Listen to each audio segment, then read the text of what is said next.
예, 오늘 말씀 제목은 저주의 착각. 우리가 전부 착각으로 살고 있습니다. 아주 어려운 말씀을 전합니다.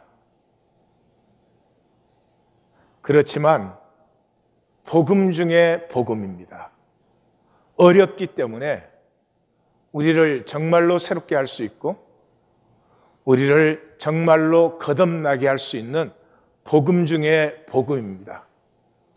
그리고 이 말씀은 하나님 교회니까 전할 수 있습니다.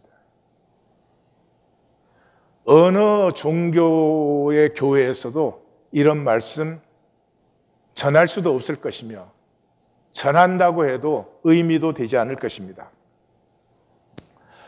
이 오늘 본문 예수님의 재판에서는 인간계의 본전이 드러나는 것이죠.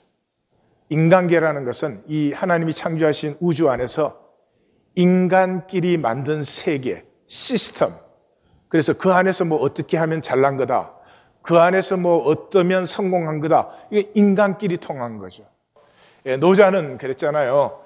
양귀비가 연못에 갔더니 개구리들이 웬 괴물이냐 그러고 도망가더라고. 인간계는 거짓으로 되어 있어요. 진리가 아니에요. 모든 것이 다 거짓인데 그 중심에는 행복이 아닌 것을 행복이라고 해요. 구원이 아닌 것을 구원이라고 해요. 중심을 말하면 생존을 생명이라고 해요. 예를 들면 이런 것이에요. 어떤 사람이 대통령이 됐어요. 대통령이 되었으니까 성공도 하고 출세도 한 것이죠. 지위와 이권도 누릴 수 있죠. 꼭 나쁜 의미에서가 아니라. 그리고 자기 당을 위해서 또 일할 수 있죠. 그것은 전부가 생존입니다. 좋고 나쁘고가 아니라 생존입니다. 생명은 그 대통령이 대통령직의 본질을 살 때 내가 이 나라와 백성을 섬기는 자리에 뽑혔으니 어떻게 하면 백성들이 더 잘 살 수 있고 특별히 가난하고 약한 사람들을 좀 도울 수가 있을까? 그렇게 살 때 이 대통령직은 현상세계의 것뿐만 아니라 사실은 본질을 사는 생명의 삶이 된 것입니다. 이 가난하고 약한 자를 이렇게 섬기기를 원한다는 것은 하나임을 느끼는 거죠. 우리가 다 하나인데 그 중에 이렇게 어려운 사람이 있으니 당연히 같이 잘 살아야 되지 않는가 하는 하나임을 느끼는 거죠. 그러니까 생존은 단절이고 생명의 세계는 하나된 세계, 한 하나님에게서 전부 나왔으니까요. 이반 데니소비치의 하루라는 이 알렉산드로 솔제니친의 작품을 나누겠습니다.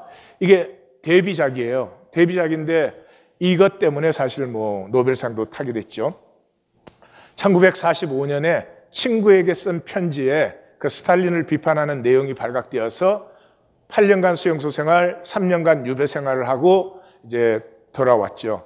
그리고 1970년에 노벨상을 받았고 1974년에 이 스탈린 체제 그런 걸 폭로를 했기 때문에 시민권도 박탈되고 강제 추방되고 그랬다가 1994년에 이제 소비에트 유니언이 해체되면서 복권이 되어서 모스크바로 이제 돌아갔습니다.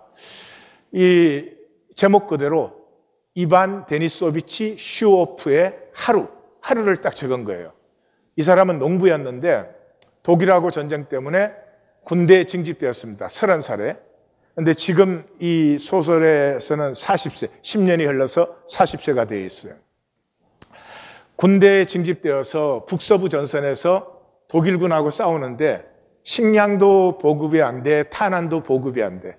그래서 독일군에게 잡혔다가 포로로 잡혔다가 탈출했어요. 그 탈출을 해가지고 다시 소련 군대를 만났어요. 그때 이제 말을 우리가 길을 잃어서 헤매다가 만났다 이래서 끝나는 건데 이 이제 순박하니까 포로로 잡혔다가 탈출했다 이랬어요. 그때는 스탈린의 그 편집증이 강할 때입니다. 혁명 군대가 이 붉은 군대가 어떻게 포로가 되고 질 수가 있냐. 이 증거들은 다 매국 놈들이다 그럴 때예요. 그러니까 포로로 잡혔다는 것 때문에 그냥 그대로 수용소에 보내졌습니다. 그 각종 수용소를 전전하다가 지금은 104반, 그 모든 수용소에 1년번호로 되어 있는데 한 반이 24명씩이에요. 그 104반에 들어가서 1951년 첫날 5시부터 시작되어서 잠들기까지의 얘기예요. 5시에 기상신호 때문에 눈을 탁 떴는데 감기 몸살 기운이 느껴졌습니다. 이 5시에 눈을 뜨면 6시 반 일하러 출발할 때까지 1시간 반이 자유시간이에요. 이 슈호프에게는 이게 굉장히 중요한 시간이에요. 왜냐 그러면 가난하기 때문에 이때 부자 죄수의 그 신발장이 있는 것도 아니까 뭐 신발이 엉망진창이죠. 그게 부자 죄수의 신발을 빨리 골라다가 이렇게 대령시켜주고, 보급계 창고에 가서 청소도 해주고, 또 식당에 가서 이 설거지통에 그 식기들 모아다가 갖다 주는 것, 이런 것들을 하면은 약간의 푼돈을 받거나 그날 죽 한 그릇을 더 얻어먹을 수 있어요. 그것이 필요하기 때문에 굉장히 중요한 시간인데 몸살 기운이 들어서 일어나기가 싫었습니다. 그럼에도 이제 일어나서 오늘은 열외가 되려고 의무반을 찾아갔더니 하루에 배당이 2명인데 2명이 벌써 열애됐기 때문에 안 된다 그래서 이제 돌아와요. 근데 오늘은 아주 중요한 날이에요. 왜냐 그러면 이 사회주의 단지로 나가는 반이 결정되는 거예요. 사회주의 단지로 나간다는 말은 허허벌판이에요. 작업장이. 바람이 얼굴을 찢어요. 근데 바람을 피할 데가 없어요. 그러니까 그걸로 배치가 되면 쉴 수도 없고 하루 종일 몸을 움직이는 수밖에 없어요. 그러니까 거의 죽는 거나 마찬가지예요. 그런데 이제 어느 반이 그런 데로 가느냐 하는 것은 반장의 능력에 달려 있는데, 이 104반 반장은 추린이라는 반장인데 아주 능숙해요. 자기 반원들을 위해서는 아주 정말 신실한 사람입니다. 이 사람도 그때는 다 10년이었어요. 10년 받고 들어왔다가 다시 부가형을 받아가지고 17년째 수용소에 있는데, 이 수용소의 모든 게 바삭하죠. 그래서 이제 뇌물도 갖다 주고 뭐 이렇게 해서 이제 자기 반이 좋은 쪽으로 배치받도록 하는 것인데, 죄수들은 지금 온도 기둥 옆에 옹기종기 다 모여 있어요. 왜냐 그러면 그 온도 기둥의 온도계가 영하 31도가 되면은 그날은 쉬는 거예요. 그 이하로 내려가면. 근데 27도예요. 예. 그리고 이제 아침 식사를 하는데, 아침 식사는 항상 국이나 죽 중에 하나가 나오고 빵하고 이 두 가지를 먹어요. 근데 이 수용소에서 제일 중요한 게 이제 숟가락이에요. 이 알루미늄 그 포일로 만든 것인데 사실은 이게 다 보급돼야 되는데 보급은 위에서 다 떼먹고 보급이 밑에까지 내려오지 않아요. 우리 사회 똑같아요. 이 미국이 만들어내는 부가 엄청납니다. 그거 중간에서 다 흩어지지 않고 모든 국민에게 골고루 나누어지면 뭐 아마 지상의 낙원도 여기 이루어질 수 있을 거예요. 네? 아무것도 없죠. 그래서 그 숟가락 잃어버리면 이제 먹을 것도 없는 거죠. 그러는데 이제 침례교인 알로샤라는 사람이 이제 옆에 있어요. 이 침례교인이란 말은 러시아 정교, 러시아는 전부 러시아 정교잖아요. 그건 종교. 이 침례교인은 이제 진짜 신앙을 상징해요. 그래서 이 알로샤는 성경책은 걸리면 큰일 나거든요. 그래서 수첩에다가 깨알같이 성경을 적어가지고 그것도 걸리면 안 되죠. 숨겨서 다니면서 이 읽을 때는 다른 사람도 들을 수 있게 큰 소리로 읽어요. 그리고 항상 기도를 하고, 이 일출을 보며 이 수용소에서 미소를 짓는 사람은 알로샤밖에 없어요. 왜냐 그러면 아침 시간이 가장 괴롭고 잔인한 시간이에요. 그 추위 속에서 굶주려 있고 그러는데 그 깨어나면은 그 집합해가지고 작업장까지 그 러시아의 칼바람 아래를 걸어가야 되고 이러거든요. 그러므로 이 아침 시간에는 사람들이 말을 안 해요. 아무도 말을 하지 않아요. 그런데 그 일출을 보면서 미소를 지어요. 그러면서 이 사람에게는 누가 무슨 부탁을 해도 거절하지 않고 주일에는 몇 명이 거기에 모여요. 그리고 거기 모이는 그 몇 사람은 수용소 생활에 아무런 관심이 없어요. 수용소 생활이라는 게 어떻게 하면 죽 한 그릇 더 얻어먹나, 어떻게 하면 조금 편한 자리에 있나, 어떻게 하면 편한 일거리를 잡느냐, 뭐 전부 이런 거예요. 근데 그게 아무 관심이 없어요. 아침 집합 시간이 되었습니다. 이때가 제일 괴로운 시간이라고 그랬죠. 어둡고 춥고. 그날 하루하루가 만년 같아요. 그 괴로운 하루가 시작되는 시간이에요. 근데 제일 괴로운 것이 신체 검사를 해요. 이게 물품들을 가지고 나가기도 하고 가지고 들어오기도 하고 그러기 때문에 그 혹한에서 내의까지 벗어서 검사를 해요.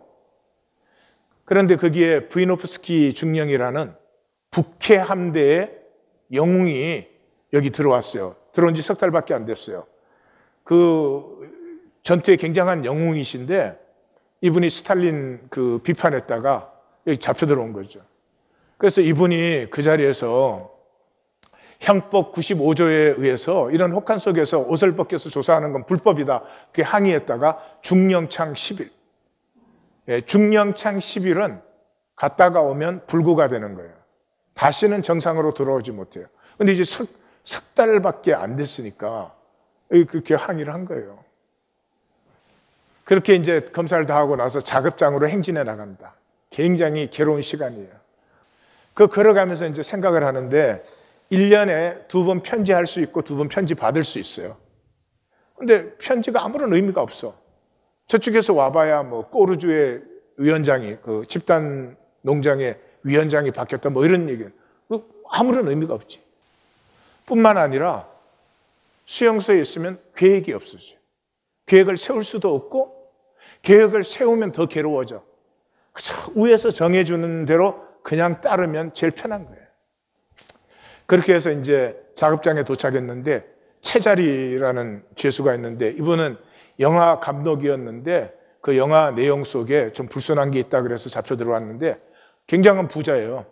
그래서 이분은 뭐 하여튼 뇌물을 많이 먹여가지고 작업장에 도착하면 그 장교들이 있는 그 난로를 뜨끈뜨끈하게 되는 사무실에 들어가서 근무를 하는 거예요. 근데 그날 이제 백사반은 사회주의 단지를 피하고 이제 퇴치 작업을 하는데 퇴치 작업이 뭔지 전 모르겠어요. 하여튼 근데 벽돌 작업을 하고 이제 벽을 쌓고 그런 거예요. 근데 자기와 키르가스가 벽돌 쌓는 일을 담당하게 됐어요. 이게 굉장히 명예로운 일이에요. 그리고 키르가스가 일을 잘하기 때문에 키르가스와 짝이 되면은 굉장히 일이 신명이 나요. 그리고 이게 서로 감시하는 체제예요. 왜냐 그러면 작업량을 다 못하면은 그날 굶어야 돼요. 배급이 중단돼 버려요. 근데 만약에 일을 잘하면 200g짜리 빵 하나씩을 더 받아요. 그러니까 서로 누가 저게 일 안 하고 노는 녀석이 없나 이렇게 감시를 하는 거죠. 그래서 이 소비에트 유니온이 이 수용소를 통해서 뭐 하이웨이도 건설하고 하여튼 굉장히 그때 많은 일을 했습니다. 근데 그게 돈이 이제 들어오는 건 누가 가죠? 전부 위로 상납돼요. 그리고 그걸 이제 컨트롤하는 장교들의 상여금으로 다 들어가는 것이죠. 그날 이제 점심시간이 됐어요. 점심시간이 됐는데 그날은 귀리죽이 나오는 날이에요. 귀리죽은 모두가 좋아하는 메뉴예요. 물론 멀건 국이에요. 멀건 국인 뭐 귀리라고 보기도 힘든데 그래도 슈오프가 재빨리 이렇게 속여가지고 2그릇씩 더 들어오게. 24그릇 받아야 되는데 26그릇 받은 거예요. 근데 이게 밥의 배급에 대한 건 부반장 담당이에요. 그래서 부반장이 그날은 네가 했으니까 슈오프 한 그릇 더 먹고 부이노프스키 중령에게 한 그릇 갖다 줘라 그래요. 왜냐하면 저녁에 가면 이제 그 10일 중령창 들어가니까. 중령창을 아침에 안 보내요. 일 시키고 보내려고. 그래서 이제 점심도 한 그릇 엑스트라로 먹고 그리고 이제 귀대 점검을 하는데 한 명이 부족한 거예요. 이 사람이 너무 힘들고 이러니까 바람이 안 드는 그 구석에 이렇게 쓰러졌다가 그냥 그대로 잠이 든 거예요. 집합 시간이 됐는데 안 오니까 그 사람 때문에 다 기다리는데 이게 슈오프한테는 굉장한 덕이 됐어요. 왜냐 그러면 그날 이렇게 벽돌 쌓기를 하는데 몰타르가 남았어요. 그러니까 반장부터 그래요. 그거 버려라. 근데 이 일을 하는 사람이니까 멀쩡한 몰타르를 버리기 아까워서 키르가스하고 둘이서 막 열심히 쌓아요.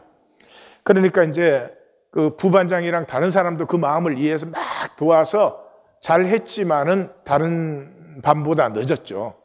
늦었으면 이제 욕을 바가지로 먹는 건데 이 사람이 늦는 바람에 자기네 늦은 건 무사해진 거죠. 그렇게 해서 이제 그 부대에 들어오자마자 소포 인계소에 가서 줄을 서는 거예요. 채자리 대신에. 채자리가 부자라 그랬죠. 근데 그날 뭐 소포가 온다 이걸 몰라요. 모르지만은 이미 이때쯤 온다는 걸 알아요. 그래서 며칠을 가서 쓰는 거예요. 그 소포가 안 온 날은 뻥치는 거죠. 근데 그날 다행히 소포가 왔어요. 그래서 채자리가 왔을 때 얼른 자리를 내어줬기 때문에 채자리 죽을 그날은 자기가 먹을 수 있었어요. 그러니까 점심도 2그릇, 저녁도 2그릇. 예. 그렇게 해서 저녁 식사 시간이 되었어요. 그 장면을 이렇게 표현해요. 이 한 그릇의 양배추국이 지금의 그들에겐 자유보다 지금까지의 전 생애보다 아니 앞으로의 모든 삶보다도 더 소중하게 느껴지는 것이다. 슈오프는 먹기 시작한다. 우선 한쪽 국그릇에 담긴 국물을 쭉 들이킨다. 따끈한 국물이 목을 타고 뼛속으로 들어가자 오장육부가 요동을 치며 반긴다. 이제야 좀 살 것 같다. 바로 이 한순간을 위해서 죄수들이 살고 있는 것이다. 인간에게서 자유와 희망이 사라지면요, 인간이 전락되어 버려요. 수용소에서는 죽 한 그릇 더 먹는 날이 그날 온 세상을 정복한 날이에요. 우리 얘기예요. 남보다 돈 몇만 불 더 벌었다. 그 인생을 뭐 다르게 하는 게 하나도 없어요. 그럼에도 불구하고 그때는 뭐 기고만장해지는 것입니다. 다른 말로 하면 인간 가치가 전락된 거죠. 가치가 아닌 것이 가치가 되어버린 것이죠. 그래서 막사로 딱 돌아오니까 이제 채자리가 그 중령과 함께 소포에 온 것을 같이 먹고 있어요. 그 냄새만 탁 맡는데 뭐가 온지 냄새로 다 알 수가 있어요. 뭐 소시지, 훈제 연어, 베이컨, 뭐 연유, 설탕, 건빵, 비스킷, 담배 이런 것들이 온 걸 알 수 있어요. 그리고 이제 채자리 중령은 좀 있으면 이제 중령창 가야 되니까 같이 먹는 거죠. 근데 다 먹기 전에 간수가 와가지고 도중에 끌고 나가요. 중령창 11형을 살고 나면 평생 골병이 됩니다. 그날따라 검열이 나왔어요. 아니 소포를 받을 수 있으면 소포로 받은 건 자기가 간수할 수 있어야 되잖아요. 소포 받는 건 합법이야. 근데 검열해가지고 수용소 물건 아닌 거 있으면 다 뺏어가. 그게 우리 세상이에요. 예. 우리가 뭐 엑스트라로 열심히 일을 해서 뭐 수입이 생겼다. 그런 건 세금 받으면 안 되지. 근데 왜 엑스트라로 열심히 했잖아요. 다좀 매를. 수입 들어왔으면 세금 내야 돼. 그런 시스템 자체가 필요한 것인지 건강한 것인지 질문을 하지 않아요. 어쨌든 그 검열 때문에 이 채자리는 이거 어떻게 숨겨야 되는지도 모르는 사람이에요. 그래서 슈오프가 도와가지고 이제 숨겨서 잘 지나가게 해줘요. 그것 때문에 소세지와 비스킷과 설탕 2조각을 받습니다. 취침 시간이 되었어요. 이때는 담배를 피우거나 빵을 먹을 수 있는 시간이에요. 소시지를 한 입 딱 베어 물었습니다. 너무나 행복해요. 이제 절반은 남겨두었다가 내일 아침에 먹어야지 그렇습니다. 오늘 하루는 명절 같은 날이었어요. 점심도 2그릇, 저녁도 2그릇. 거기에 맛있는 음식도 먹었고 줄칼도 숨겨서 들어왔어요. 줄칼이 있으면 그걸 갖고 작업을 해서 또 푼돈을 벌 수 있으니까. 그런데 보니까 옆에 알로사가 기도하고 있어요. 그래서 알로사에게 비스킷을, 자기가 받은 비스킷을 나누어 주죠. 이 마지막 장면을 들어보시겠습니다. 슈오프는 아주 만족한 기분으로 잠을 청했다. 오늘 하루 꽤나 순조로운 날이었다. 영창에도 들어가지 않았고 사회주의 단지로 추방되지도 않았다. 점심때는 죽그릇 술을 속여 2그릇이나 먹었고 정신없이 블록을 쌓아 올렸다. 저녁에는 채자리 대신 차례를 기다려주고 많은 벌이를 했다. 담배도 사왔다. 병에 걸린 줄만 알았던 몸도 가뿐하게 풀렸다. 이렇게 하루가 우울하고 불쾌한 일이라고는 하나도 없는 거의 행복하기까지 한 하루가 마감되었다. 이런 날들이 그의 형기가 시작되는 날부터 끝나는 날까지 만 10년을 3653일이나 계속되었다. 사흘이 더 많은 것은 그 사이에 윤년이 끼었기 때문이다. 이 작품은 희망이 없는 체제 속에 어떻게 사는가 하는 것을 사실 보여주고 있습니다. 이 작품 중에 그런 말이 나와요. 형기가 끝난 죄수는 아직 한 명도 없다. 아까 추린 반장도 10년 채웠지만 계속 부가형이 붙어서 17년째 살고 있어요. 이제 형기도 25년으로 늘어났고 그냥 아무렇게나 붙는 부가형들이에요. 진정한 소망이 없을 때 인간은 작아집니다. 죽 한 그릇이 참 중요해집니다. 돈 몇백 불, 몇천 불이 양심을 팔 정도로 크고 무거운 것이 되기도 합니다. 소시지 한 조각에 삶의 보람을 느끼기도 합니다. 이 현상 세계의 이익의 부스러기, 그게 나를 결정하고 맙니다. 역설적이지만 수용소의 행복은 불행의 확증이에요. 인간은 가치 창조가 필수입니다. 아무리 많이 갖고 잘 되고 어떻게 해도 나 때문에 어떤 가치가 창조되지 않았을 때 인간은 자랑스럽지 않습니다. 인간에게 꿈은 필수입니다. 그래서 성경은 성령이 임하면 사람은 꿈을 꾼다고 되어 있습니다. 꿈이 있을 때 상황을 넘어서는 생명력이 피어나는 것이에요. 그런데 이 수용소의 삶은 계획이 소멸되었어요. 계획을 세울 수도 없고 계획을 세워봐야 아무 소용이 없어요. 성도님들은 어떤 계획을 갖고 사십니까? 이 세상은 계획을 이렇게 말합니다. 늙은 다음에 일 안 하고 굶지 않으면 된다고. 그게 계획입니까? 인간에게는 모든 것이 다 빼앗긴다고 해도 악과 싸우는 숭고함만은 마지막 보루입니다. 인간은 악을 보고 아 좋다, 참 자랑스럽다, 그런 사람은 아무도 없습니다. 인간은 악을 보면 저래서는 안 돼, 이런 것은 허용돼서 안 되는 것이라고 다 느낍니다. 근데 이 수용소에서는 극한 부패에도 항의조차도 불가능합니다. 지금 우리 사회입니다.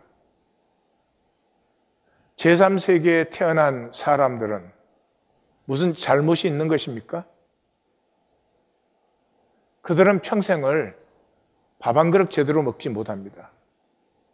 맑은 물을 평생에 한 번도 못 마셔보는 사람이 여전히 인류의 절반입니다. 약이 없어서 대부분 일찍 죽습니다. 항의하십니까? 세상이 이래서 안 된다고.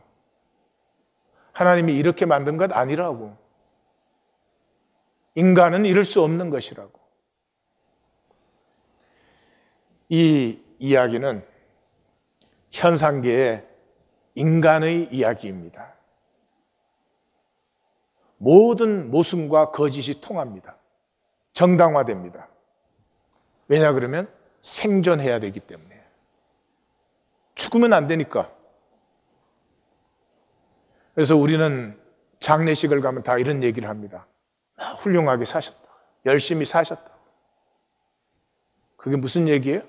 수용소 생활 잘했다는 얘기예요.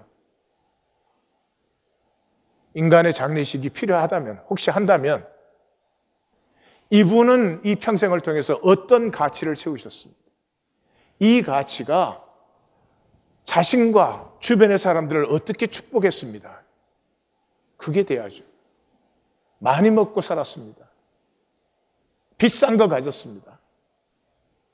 그게 장례식의 얘기가 될 수 있겠습니까? 오늘 본문은 산헤드린의 주님 재판 얘기입니다. 베드로가 증인으로 나타나기 시작하고 있습니다. 이 사복음서 다 베드로가 증인으로 나타납니다.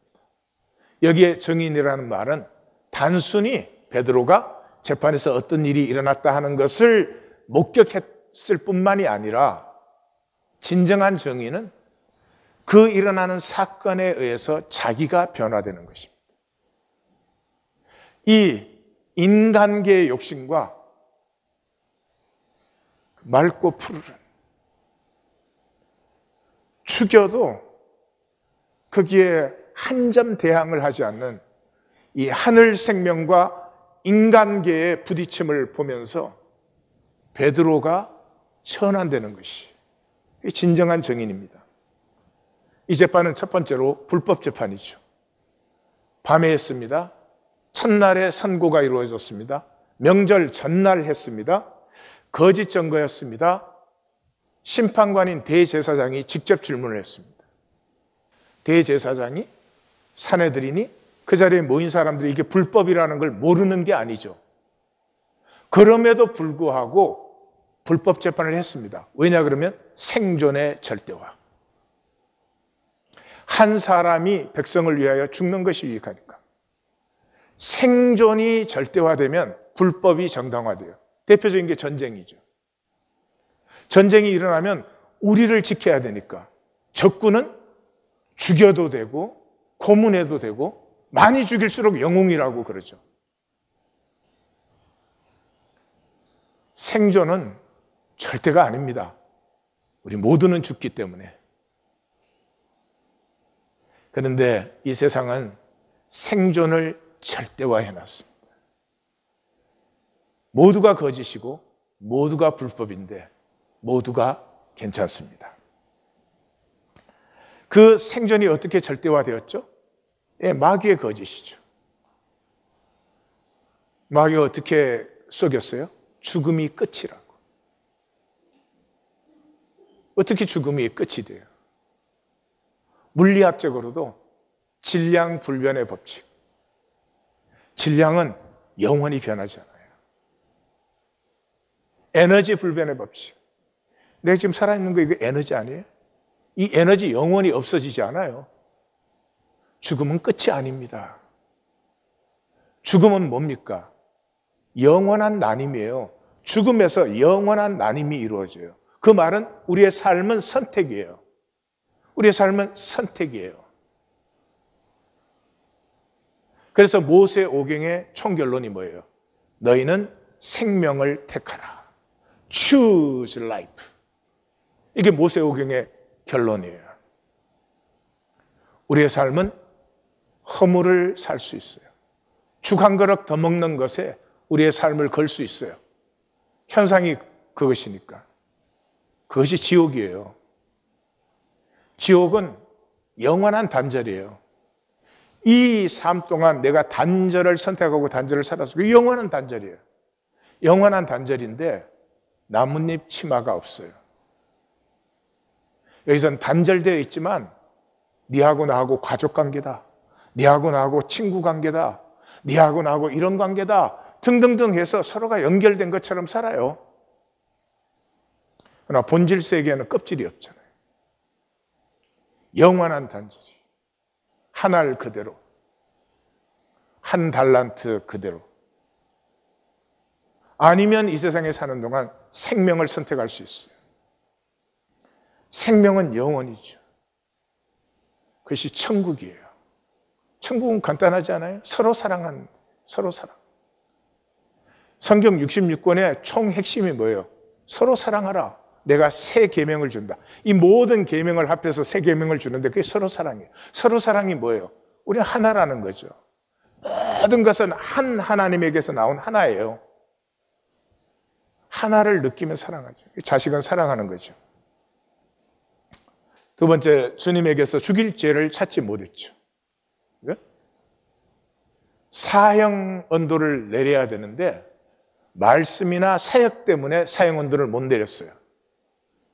말씀은 안식복과 정결례를 피했어요.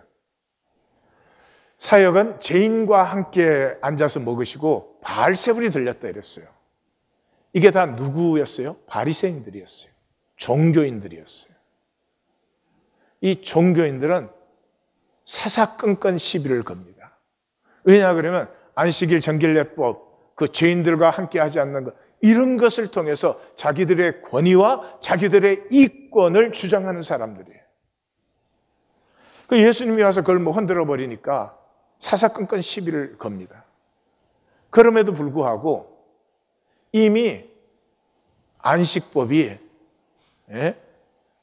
안식일 날 구덩이에 빠진 양도 못 구하는 그런 법이 아닌 건 사람들이 다 알고 있는 거죠. 정결이 음식을 어떻게 먹었느냐가 아니라 우리의 마음이 깨끗한가가 진정한 정결이라는 것을 사람들은 다 알고 있죠. 아무도 말하지 않아요. 그러나 예수님은 말씀해 버리십니다. 예수님의 사형 제목은 뭐였어요? 성전을 헐고 사흘이 짓는다는 것이었어요. 성경의 성전은 하나님의 백성이에요. 교회, 신약에서는 그리스도의 몸이라고 부르는 교회예요. 그런데 종교는 건물을 자꾸 성전이라는 거예요. 깨어지지 않은 종교는 하나님을 대적하는 도구입니다. 이게 요한계시록 13장이기도 하죠. 예수님은 한 번도 돌 성전을 성전이라고 부른 적이 없어요. 마가복음에서는 이 큰 건물들을 보느냐 이랬어요. 제자들이 이 성전 건물을 보십니까? 이러니까 이 큰 건물들을 보느냐. 성전이 아니에요. 누가복음에서는 너희가 보는 이것들 그랬어요. 마태복음에서는 다 안신하옵니다. 이 모든 것 그랬어요. 그러니까 건물뿐만 아니라 그 건물 안에서 행해지고 있는 온갖 종교 영업들, 종교 지도자들이 이런저런 것으로 돈을 벌어들이고 있는 이 모든 것을 너희가 보느냐? 돌 위에 돈 하나 남지 않고 무너지리라. 그래서 스데반이 순교할 때 솔로몬이 그를 위하여 집을 지었다. 그러나 지극히 높으신 이는 손으로 지은 곳에 계시지 아니하시나니 선지자가 말한 바와 같이 하늘이 하나님 보좌고 땅이 하나님의 발판인데 너희가 나를 위하여 집을 지어? 우리가 어떻게 하나님의 처소를 지어요? 우리가 어떻게 하나님이 안식할 자리를 마련해 드려요? 이것이 종교입니다. 그래서 주님의 신적 여유와 권위가 나타나면 종교는 폐악하기 시작해요. 대제사장이 보기에는 이게 지금 죽으려고 끌려와 있는 죄인이에요. 그럼 지금 뭐 살려달라고 막 싹싹 빌어도 지금 안 될 일인데 주님은 너무 여유로워요. 주님은 조금도 흔들리지를 않아요. 그러니까 이 대제사장이 그냥 일어나가지고, 여러분 재판장에 갔는데 재판관이 벌떡 일어나더니 그럼 그 법정이 어떻게 되겠어요? 그 대제사장이 다급해가지고 야, 이 증거가 어떠냐? 너 왜 아무 말도 없냐? 그래도 말이 없으니까 맹세를 시키고 말을 하게 만들어요. 그 대제사장이 다 말하고 나니까 예수님이 딱 한마디 했어요. You just said it. 내가 말하였느니라. 내가 너의 이익을, 너의 기득권을 지키려고 하는 그 거짓으로 너는 진리를 버렸다. 지금 대제사장과 그 무리들이 지금 그것을 한 것이죠. 그런데 버린 그것이 진리고 생명이고 구원이었어요. 사랑하는 성도님들, 우리는 종교 생활을 하고 있습니다. 종교 생활은 내가 누가 나한테 그러라고 하지 않아요. 내가 하나님과 구원과 생명과 복을 스스로 버리고 있어요. 성도님들은 말씀에 순종하시기 위해 교회에 나오고 있습니까? 아니면 종교 생활하러 나오고 있으십니까? 깨어지지 않은 종교는 반드시 하나님을 대적합니다. 그 위에 주님의 명명백백한 메시아 선언이 이루어지죠. 마태복음에서는 이게 5번이나 강조되어서 나오죠. 마가복음에서는 I am이라고 하셨습니다. 에고 에이미. 출애굽기 3장 14절에 나는 나다, 나는 스스로 있는 자다 이렇게 번역된 부분이에요. 그런데 주님이 물론 그 두 가지 말씀을 다 하셨을 것입니다. 근데 마가복음에서는 그쪽이 강조되어 있고 유대인에게 적힌 이 마태복음에서는 이 부분이 강조되어 있어요. 왜냐 그러면 마카비 혁명을 지나면서 유대인들에게 가장 중요한 말씀이 다니엘서 말씀일 때예요. 그래서 내가 말하였도다 하고 나서 그러나 내가 너희에게 이루노니. 주님 뭐 하고 있는 거예요? 신적 선언을 하고 있는 거예요. 내가 너희에게 이루노니 이후에 인자가 권능의 우편에 앉아 있는 것과 하늘 구름을 타고 오는 것을 너희가 보리라. 이게 어디예요? 다니엘서 7장이죠. 내가 또 환상 중에 보니 인자 같은 이가, 이 묵시록은 환상을 보고 증거하는 거잖아요. 그러니까 환상에서 본 것과 현상의 것이 1대1로 이렇게 직접 대치되지 않죠. 그래서 환상의 것은 항상 인자 같은, 나무 같은 이렇게 표현을 하죠. 인자 같은 이가 하늘 구름을 타고 옛적부터 항상 계시니 하나님이죠. 하나님 앞에 인도됨에 그에게 권세 영광과 나라를 주고 모든 백성과 나라들과 다른 언어를 말하는 모든 이 땅의 모든 백성이 그를 섬기게 하였으니 그의 권세는 소멸되지 아니하는 영원한 권세요. 그의 나라는 멸망하지 아니하는. 그러니까 이 예수님이 내가 하나님의 모든 권능을 위임받아서 이 땅에 하나님의 나라를, 아버지의 이름이 거룩히 여김을 받으시며 아버지의 나라가 임하고 아버지의 뜻이 이루어지는 이 권능을 받은 메시아다 하는 걸 선명하게 얘기해 줬죠. 그런데 종교는 웃깁니다. 제가 생각할 때 종교는 정말 웃기고 종교인은 웃기는 사람들이에요. 그 말을 듣고 살려주시옵소서 해도 부족한데 신성모독하는 말이라고 2번이나 대제사장이 외칩니다. 종교는 자기가 하나님을 높여드리고 하나님을 지켜드려요. 하나님 모욕했다 그러면 종교 난리가 나요. 하여튼 하나님 잘못 가르쳤다 그러면 이단이라고 난리가 나요. 그러는 나는 얼마나 하나님을 알고 얼마나 하나님 말씀과 뜻에 순종하는 관심이 없어요. 잘못된 게 나타났다 그러면 이게 힘을 얻어요. 종교는 제가 잘못했어 그러면 종교는 아주 신명 나는 거죠. 내가 하나님을 높여드리고 내가 하나님 지켜드리면 주권이 누구한테 있는 거예요 지금? 신성모독의 가장 좋은 예는 히스기야죠. 히스기야 때 아수르군이 쳐들어왔습니다. 유다의 46개 성이 다 점령됐어요. 예루살렘만 남았어요. 18만 5천 명이 포위를 했습니다. 그리고 그 아시리아의 그 대변인인 랍사게가 와서 너희 보라, 이 아수르 군대 앞에 선 나라가 있냐, 민족이 있냐, 성이 있냐? 어느 신이 아수르 군 앞에서 침략을 지켜주었느냐? 너희가 여호와를 믿는다고 그러는데 존말할 때 항복해라. 여호와가 너희를 어떻게 지켜주냐? 그러니까 그 말을 들은 사신이 히스기야 앞에 와서 옷을 찢고 보고를 했습니다. 그때 히스기야가 어떻게 했어요? 하나님 앞에 나아가서 하나님 들으셨죠. That's it, period. 아니 하나님 모독하는 말을 하나님이 못 들으셨어요. 그 하나님 왜 믿어요? 아니 자기 명예도 못 지키는 하나님을 왜 종교는 믿는다고 난리를 치는지 알 수가 없어요. 그날 밤에 18만 5천이 몰살당했습니다. 역사적인 사실이에요. 사네립의 연대기에도 적혀 있고 헤로토투스의 역사에도 적혀 있어요. 18만 5천 정확하게. 뭐 전염병이 돌았다 뭐 어쨌다 해석은 여러 가지가 있어요. 그리고 사네립은 그 길로 자기 본국에 돌아가서 그 아시리아의 신인 니스링 묘에서 경배하다가 두 아들에게 암살당해서 죽었습니다.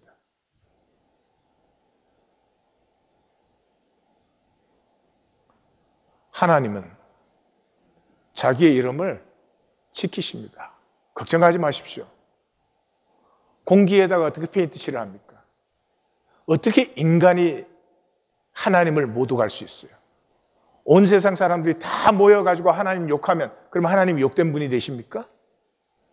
아닙니다. 종교는 정말 웃깁니다.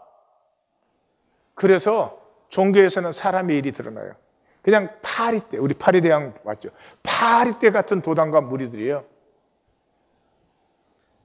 자기 이익을 위해서 뭉쳐놓고 심지어 진실까지 핍박을 하면서도 하나님 그래요.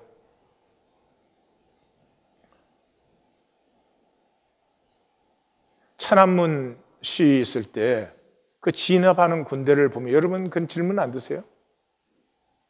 아니 아무리 군대지만은 어떻게 저 무기도 없는 대학생들을 저렇게 진압할 수 있나? 홍콩 시위 때 그 진압하는 진압군들을 보면서 그런 생각이 들지 않으십니까? 그게 뭐 어디 한두 나라의 얘기입니까? 왜 그렇습니까? 생존해야 되니까. 내 생존이 절대화되는 순간에 모든 불법은 정당화되고 마는 것이죠. 이게 종교의 역사예요. 인류의 종교는 항상 이런 일을 해왔습니다. 그래서 너희는 어떠냐 이 말을 신석 모독하는 말을 들었도다 너희는 어떠냐 그러니까 그는 사형에 해당되니라. 그리고 예수의 얼굴에 침을 뱉고 주먹으로 치고 손바닥으로 때리고 선지자 노릇하라고 놀렸어요. 아무것도 모른다고 쳐도 어떻게 예수님이 악을 행한 적이 있습니까? 자기를 핍박하는 바리새인들에게조차도 악한 말을 한번 한 적이 있습니까? 저는 사람들 치유해주고 굶은 자를 섬겨주시고 귀신 들린 자는 자유케 해주시고 한 번 내가 메시아니까 나를 따르라고 했습니까? 내 말을 들어야 된다고 했습니까? 그는 이 가난하고 불쌍한 무리를 섬겨온 것밖에 없잖아요. 어떻게 그에게 그런 일을 할 수 있어요? 이것이 절대가 아닌 생존을 절대화시킨 인간의 집단 농간이죠. 우리는 종교 안에 있습니다. 종교인으로 있는 한 우리도 이 일을 하고 있는 것입니다. 종교는 그것을 넘어서라고. 종교에서조차도 우리는 거짓되고 우리에게는 구원이 없는 존재라고 하는 하나님의 은혜가 없이는 우리가 아무것도 아니라고 하는 것으로 그것을 넘어서라고 종교를 주셨지 종교 절대화시켜서 내 이익 지키라고 종교 주신 것 아니죠. 종교는 항상 자기가 하나님 보호해주고 지킨다는 명목으로 자기들의 이익과 기득권을 지키죠. 주님의 재판은 하나님의 나라와 인간계가 정면 충돌한 것이죠. 말씀과 이 종교의 거짓이 정면 충돌한 것이죠. 그래서 원하지 않지만 우리 인간의 적나라한 본전이 그대로 다 드러난 것입니다. 이 세상은 종교를 내세워 거짓을 삽니다. 우리가 만든 우리의 지식으로 순종을 피합니다. 나는 옳기 때문에 말씀대로 살지 않아도 그래서 종교에게 하나님은 신성모독이에요. 예, 종교에게는 하나님이 신성모독이에요. 큰아들의 일이에요, 종교는. 그 잃었던 아들이 돌아와서 아버지가 기뻐하고 잔치를 벌이니까 큰아들이 이렇게 말합니다. 내가 여러 해 동안 아버지를 섬겨. 여러 해 동안 아버지를 섬겼어요? 아버지가 쥐를 길러주고 같이 하고 했죠. 예? 명을 어긴 적이 없거늘. 명을 어긴 적이 없어요? 그럼 지금도 명에 순종해야지. 지금 쥐가 명을 어기고 있잖아요. 명을 어긴 적이 없거늘. 나에게는 염소 새끼 한 마리도 안 주시더니. 아니, 쥐가 다 가졌고 다 누리고 지 마음대로 하잖아. 저 창기들과 아버지의 살림을 탕진한 자가 돌아오니 자기 형제를 옳고 그른 것으로밖에는 못해요. 그 잃어버린 동생이 돌아왔는데 어떻게 기쁘지 않을 수가 있어요. 이게 종교입니다. 이제 우리에게 종교 시간은 끝나야 됩니다. 종교로 구원받다는 소리 하지 마십시오. 내가 내 자신과 내 삶에서 성화가 나타날 때까지 우리의 자녀들이 우리를 볼 때 하나님은 분명히 살아계신다. 우리 아버지를 봐, 우리 엄마를 봐. 그때까지 거듭났다는 소리 하지 마세요. 그렇게 부끄럽지 않습니까? 우리는 이 세상의 생존을 사는 동안은 내 삶과 내 이익과 내 세계의 최고의 위협은 하나님과 말씀이에요. 내가 생존으로 살 때 나에게 최고의 위협은 하나님이고 하나님의 말씀이에요. 마태복음에서는 아주 분명하게 얘기해 주셨잖아요. 너희가 듣기는 들어도 깨닫지 못할 것이요 보기는 보아도 알지 못하리라. 이 백성의 마음이 완악하여져서 귀로는 듣기에 둔하고 눈은 감았으니 이는 눈으로 보고 귀로 듣고 마음으로 깨달으면 돌이켜야 되니까. 이제까지 살아온 내 삶을 지키려고 하고 이제까지 살아온 내 삶을 정당화하려고 하는 거지. 십자가에 깨어짐을 원하는 사람은 극히 드뭅니다. 내게 고침을 받을까 두려워합니다. 인간계는 내 중심으로 내 이익을 내가 알아서 챙깁니다. 복입니까? 복입니까? 얼마나 마음대로 마음껏 챙기십니까? 저주입니다. 속지 마십시오.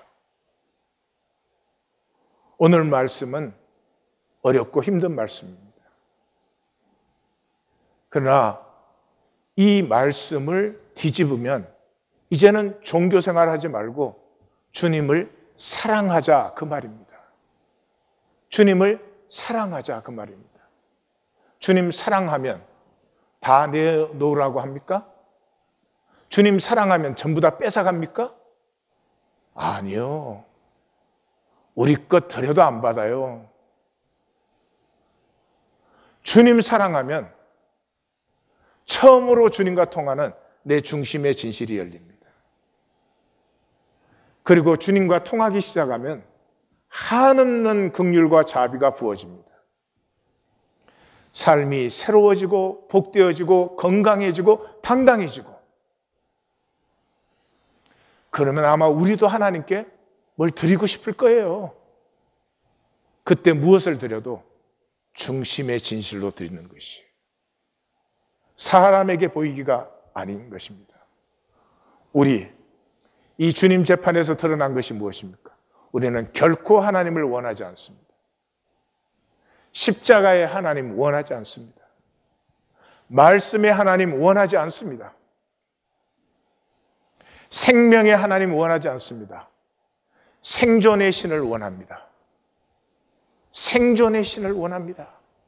이 수용소에서 죽도 좀 더 먹게 해주시고, 베이컨과 소세지도 생기게 해주시고, 다른 사람은 험한 데로 가도 나는 편한 데로 가는 그런 생존의 신을 원하는 것이죠. 우리는 결코 하나님 알기를 원하지 않습니다. 말씀 만나기를 원하지 않습니다. 내가 말씀을 다른 사람보다 잘 알기를 원해요. 우리가 원하는 것은 현상의 내 삶을 내 마음대로 지키고 가꾸는 것입니다. 저주의 착각 때문에 살아남아야 되는 줄 알아요. 생명이 피어나는 복과 은혜와 이 장성함의 기쁨을 모르는 것이죠. 현상의 나를 나인 줄 압니다. 어떻게 생겼느냐? 얼마나 가졌느냐? 사람들에게 얼마나 인정받느냐? 인기 있느냐? 이게 난 줄 압니다. 그 세계를 나의 세계인 줄 압니다. 마귀에게 쏘가 죽음이 두려워서 죽음 너머를 보지 못하기 때문입니다. 십자가의 말씀에 부딪혀 나의 죽음을 품을 수 있을 때 이 땅에 살아있는 나는 죽음을 향해서 살고 있습니다. 죽는 순간까지 내 생명을 가꾸고 이 죽음에서 내 육체를 벗는 순간 비로소 나의 나됨이 피어나는 것입니다. 그 순간을 가꾸고 있는 것이죠. 보이는 나의 거짓 사상을 만날 때 내가 깨어져 나됨이 열릴 때 비로소 생명과 구원과 영원을 삽니다. 오늘 또 설교 듣고 돌아가 버리지 마시고 오늘은 말씀을 점검해 보세요. 나는 생존하고 있는가? 생명을 누리고 있는가? 그리고 만약에 내가 생존하고 있다면 나는 정말로 거듭나기를 원하는가? 생명 살기를 원하는가? 그것이 선명하지 않은 채 교회 마당만 밟고 사람에게 보이기 왔다 갔다 하기만 하는 것입니다. 시간이 많지 않습니다. 우리 모두가 생명을 피우는 유업의 자리로 나아가기를 원합니다. 하나님 나라의 생명세계 기쁨을 누리시기를 주님의 이름으로 축원합니다. 기도하십시다.